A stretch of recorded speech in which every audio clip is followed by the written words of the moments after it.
Cooking with Mourin চ্যানেলে আবার আপনাদের সবাইকে স্বাগত জানাই। আজকে চলুন করব একটু ঝিঙে পোস্ত।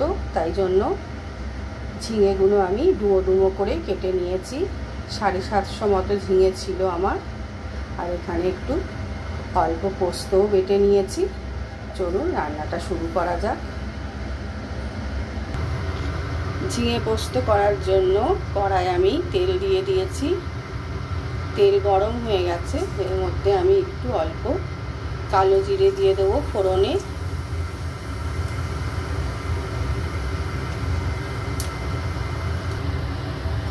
কালো জিরে ফোড়ন দেওয়ার পর এর মধ্যে আমি বেটে রাখা পোস্তটা, অল্প হলুদ মিশিয়ে রেখেছিলাম, এটা অ্যাড করে দেবো।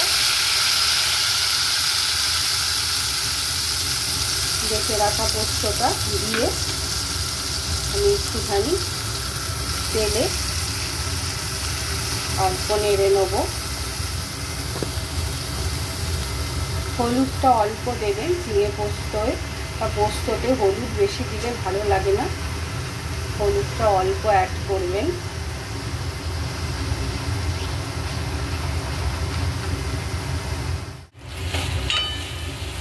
মোটামুটি পোস্তটা নাড়া হয়ে গেছে। এর মধ্যে আমি নুন দিয়ে দেবো।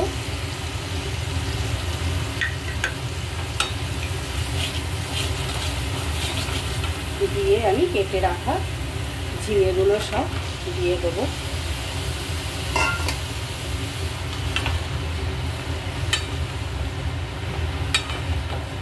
ঝিঙে থেকে যেহেতু অনেক জল বেরোবে, সেই জন্য এটা অল্প নেড়ে আমি চাপা দিয়ে দেবো।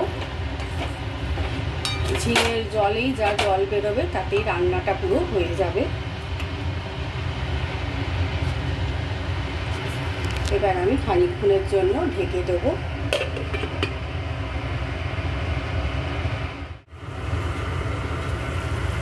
দশ মিনিট মতো ঢেকে রেখে দিয়েছিলাম। দেখুন কত জল বেরিয়ে গেছে।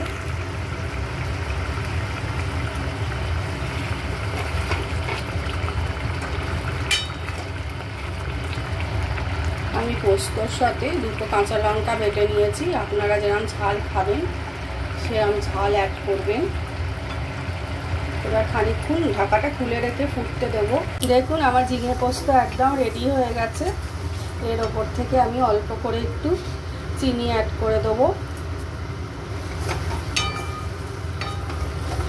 খুব সিম্পলভাবে এইভাবে আপনারা বাড়িতে বানিয়ে ফেলবেন ঝিঙে পোস্ত। এবার আমি ওপর থেকে একটু সরষের তেল দিয়ে দেবো।